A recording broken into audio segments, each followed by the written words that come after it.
Fever, which is great that Ari McDonald is about to be signed to the Fever. But we have an even more major issue because as of right now, they wasn't struggling at the guard position. They're struggling bad at the forward position. DIDNT is leaving. Gosh, they need to sign another hardship player. This is a crazy story. Now, the article goes on to say the Indiana Fever are waiving Dewanna Bonner on Wednesday morning. League sources told the Indy Star. Concurrently, the Fever will Breaking developments have emerged regarding significant roster adjustments by the Indiana Fever organization. Recent reports indicate the franchise has officially released Dewanna Bonner while simultaneously securing Ari McDonald's return through a new contract agreement. The Fever front office executed the roster transaction following unsuccessful attempts to locate suitable trade partnerships for the veteran forward. Chloe Peterson from the Indianapolis Star initially reported these developments, confirming that Indiana would waive Bonner and finalize McDonald's re-signing after extensive negotiations. She's becoming somewhat, people are somewhat getting uninterested in her. She's having a horrible year, and I've noticed it. I've noticed there's starting to be a disinterest in Angel Reese, which, you know, hey, I don't know what to tell these folks.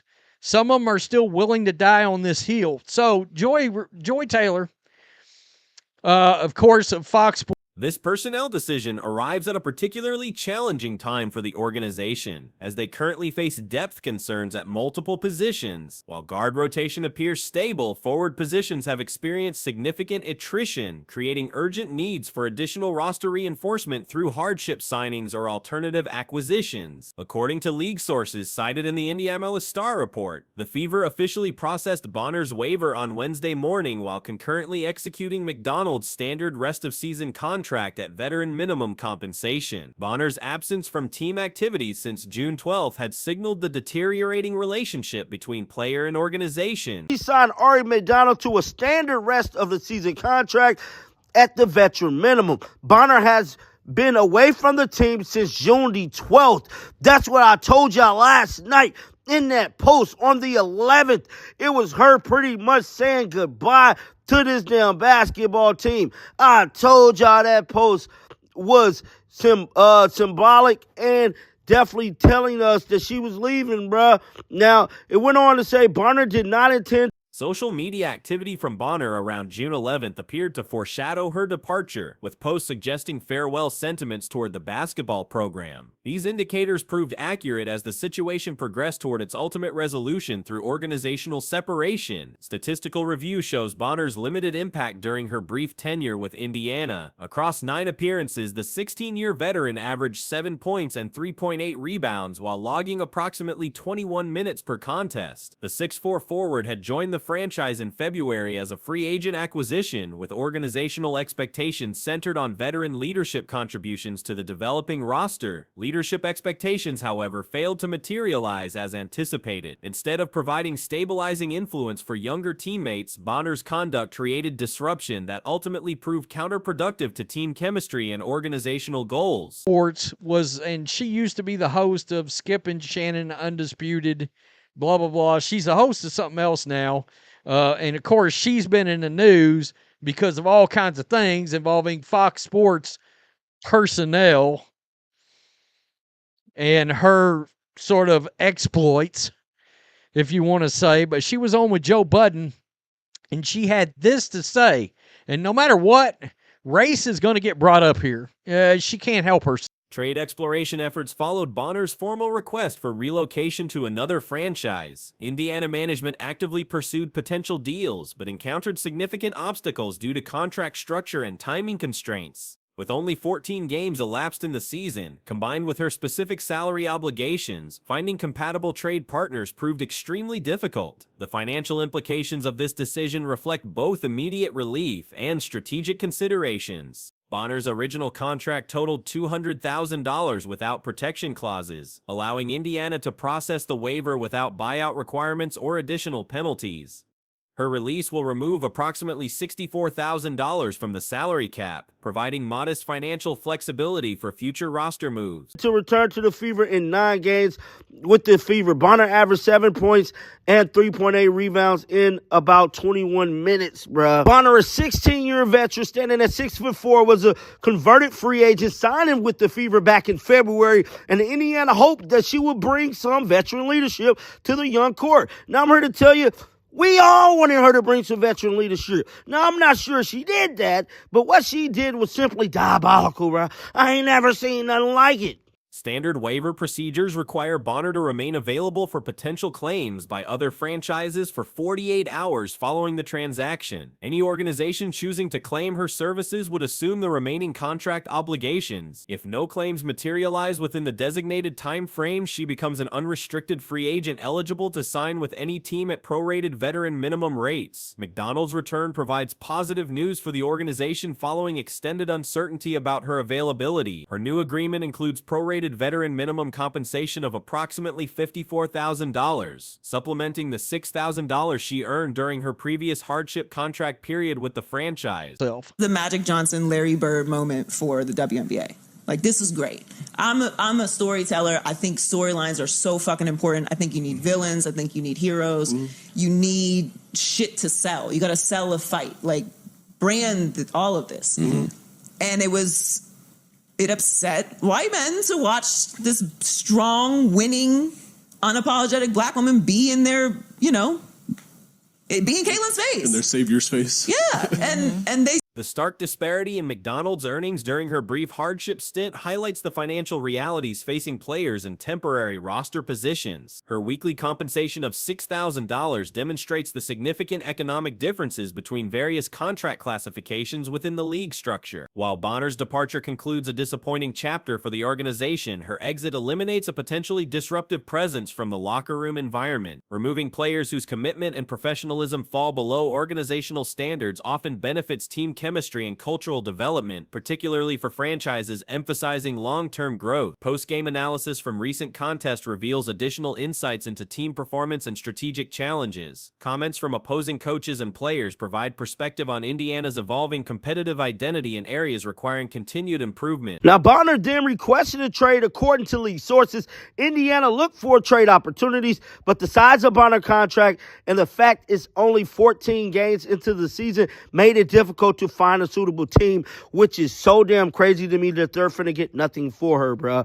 Bonner signed with the Fever for $200,000 unprotected. Now, her hoop stats, so the Fever are able to waive her without a buyout or any maturity, but penalty Bonner will end up taking. Skylar Diggins-Smith offered detailed observations about Indiana's recent victory, particularly highlighting the effectiveness of Aaliyah Boston and Kelsey Mitchell. Her analysis focused on paint dominance, where Indiana leads the league in scoring while her team ranks second. She noted their failure to prevent interior penetration, allowing 50 points in the paint during the contest. The defensive game plan successfully targeted Caitlin Clark, forcing 8 turnovers through varied coverage schemes. However, this focused attention created opportunities for other Indiana players, particularly Boston, who capitalized on reduced defensive attention to deliver an efficient offensive performance. Rebounding disparities proved decisive in the outcome, with Indiana establishing early dominance that persisted throughout the contest. The halftime margin of 25-9 in favor of Indiana reflected superior effort and positioning, areas where the opposing team had previously shown improvement but regressed significantly. They still cling to it, and it's now like spun to this whole thing where like Caitlin's better than Angel and blah blah blah. I just said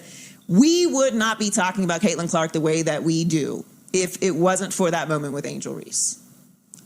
And I will die on this hill. I will die on this hill. I was with you until that. I will die on this hill. I will die on this hill. I will fight this war. Hey, yo, Joy, chill out. And just like that, every single person Physical play and hustle metrics favored Indiana across multiple categories, with superior pursuit of loose balls and contested rebounds. The visitors acknowledged being out-teamed in effort-based areas, representing unacceptable performance given their recent positive trajectory. Mitchell's rhythm shooting created additional problems for the defense, as her ability to convert difficult attempts expanded Indiana's offensive efficiency. When players reach optimal shooting zones, defensive schemes become less effective regardless of contest quality. Third quarter struggles highlighted mental approach issues rather than physical limitations. Analysis paralysis affected decision-making processes, with overthinking replacing instinctual basketball reactions. This mental hesitation created cascading effects throughout the roster, preventing effective responses to Indiana's aggressive third-quarter push. Up to $64,000 off the cap for the Indiana Fever. Now, Bonner will hit the waiver wire for 48 hours, which will allow a team to pick her up and assume her contract. If she is not claimed on waivers within those 48 hours, she will become an unrestricted free agent and be able to sign with any team for as low as the prorated veteran minimum. Waiver Bonner will free up the cap space, like I stated, but the Indiana Three-point shooting woes early in the contest reflected variance rather than poor shot selection, according to post-game analysis. Quality looks failed to convert at expected rates, creating additional pressure on alternative scoring methods and defensive execution. Transition opportunities represented another area of concern, as the visitors failed to capitalize on defensive stops with corresponding offensive efficiency, despite generating favorable fast break situations. Conversion rates remained disappointingly low, negating defensive successes. Ball security problems compounded other offensive struggles, with 3 turnovers specifically occurring during inbound situations. These uncharacteristic mistakes reflected the pressure applied by Indiana's defensive schemes and represented departure from typical organizational standards. On this podcast, jumped off of that train. They were like, whoa, we was with you till you said the interest wouldn't be there without Angel. They all know that's BS. It's total BS. It's horseshit. It's hilarious that they're still here. Caitlin Clark, the All-Star voting, 515,000, basically 516,000 votes. She is 3 times higher than Angel Reese, who's way back in. Leadership accountability emerged as a consistent theme in post-game commentary, with coaches accepting responsibility for strategic shortcomings and execution failures. This organizational approach emphasizes continuous improvement while maintaining player confidence during challenging periods. The combination of Bonner's departure and McDonald's return represent significant roster evolution for Indiana's franchise. Removing disruptive influences while retaining committed players aligned with organizational values creates foundation for continued competitive development and cultural strengthening moving forward. Recent sports media discussions have generated significant controversy regarding the relationship between established narratives and statistical evidence in women's basketball. A particular commentary segment has drawn criticism for advancing claims that contradict measurable data about player popularity and viewership trends. Set to sign Ari McDonald, who will sign for the prorated veteran minimum of around $54,000. That is on top of the $6,000 she made while on hardship contract with the Fever. She only made $6,000 for that week. That's freaking crazy. But with all that being said, man, look like Dewanna Bonner saga is over. And for us to not get none for it is crazy in itself. But to each his own, man. At least she getting the hell out of Dodge, getting rid of some of these bad apples. But one thing I can The discourse centers on assertions made by prominent sports media personalities who continue promoting narratives that statistical evidence fails to support. These discussions frequently attempt to establish equivalencies between players whose measurable impact differs dramatically across multiple metrics, including fan voting, television ratings, and attendance figures. Media personalities persist in advancing theories suggesting certain players elevated others to prominence, despite numerical evidence indicating vastly different levels of public interest and engagement. This disconnect between narrative construction and factual analysis represents a broader challenge within sports commentary where preferred storylines supersede objective evaluation. 13th.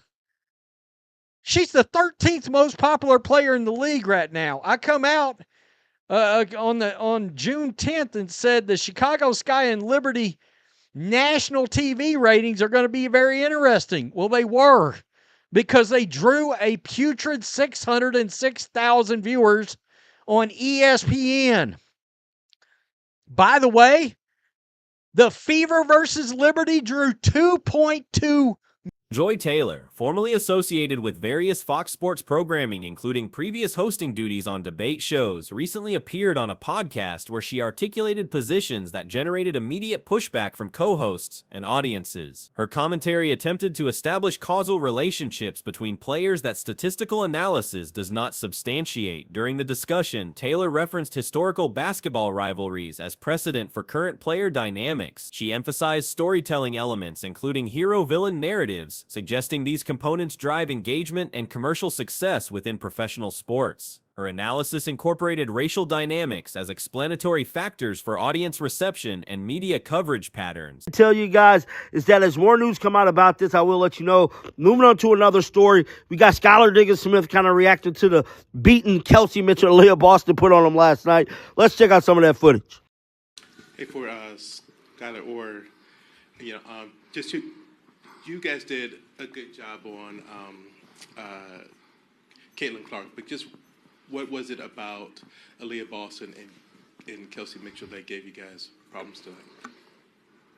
Taylor's central thesis proposed that current levels of interest in certain players would not exist without specific confrontational moments involving other athletes. She expressed willingness to defend this position despite contrary evidence, stating her commitment to maintaining these views regardless of opposing data or criticism. The immediate reaction from podcast participants revealed skepticism about these claims. Co-hosts who initially appeared supportive quickly distanced themselves when Taylor advanced the most controversial aspects of her argument. Their responses suggested recognition that certain assertions contradicted readily available evidence about relative popularity and audience engagement. Statistical analysis reveals substantial disparities in fan engagement across different players. All-Star voting data shows one player receiving approximately 515,000 votes while another received significantly fewer, ranking 13th in overall popularity. This 3-to-1 voting margin demonstrates measurable differences in fan preference and recognition. Million viewers. In case your math ain't working out, that is 1,594,000 more people that tuned in to watch Caitlin Clark play than watched Angel Reese play the very same team. I mean, what are we doing? What are we doing? This is Television viewership data provides additional evidence of engagement disparities. Recent broadcasts featuring different players against the same opponent team produced dramatically different audience numbers. One matchup drew 2.2 million viewers, while another featuring different players attracted only 6,000 viewers on the same network. The viewership difference of approximately 1.6 million represents more than triple the audience for certain player matchups compared to others. These numbers reflect sustained patterns rather than isolated incidents, indicating consistent preference trends among basketball audiences.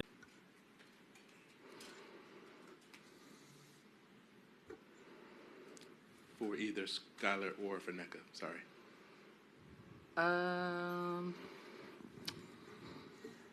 Same thing that gives everybody problems every night. They're number one points in the paint. They were number one, we're number two. And we did a poor job of keeping them out the paint tonight. I think they got 50 in the paint. And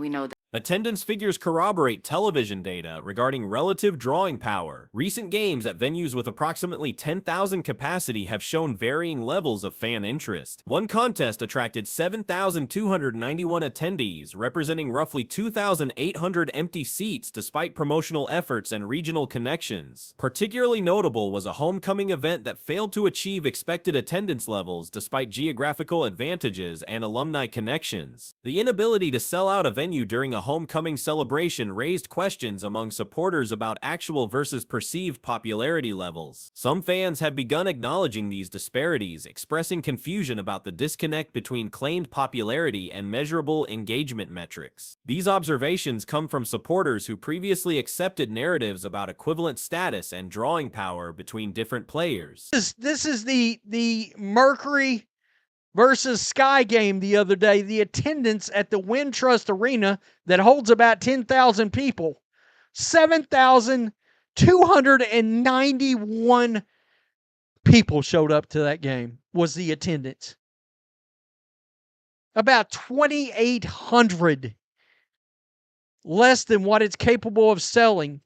Chicago Sky, and I will give some. Digital content creation reflects similar patterns, with channels focusing on certain players struggling to generate viewership compared to those featuring others. Content creators have noted significant differences in audience engagement and video performance based on featured subjects. The persistence of narratives contradicting statistical evidence raises questions about media responsibility and analytical rigor. When commentary platforms advance claims that measurable data contradicts, it undermines credibility and creates confusion among audiences seeking accurate information. Some analysts suggest that other players may currently command greater national attention than those traditionally emphasized in media narratives. All-star voting patterns support these possibilities, showing surprising levels of support for athletes who receive less comprehensive media coverage.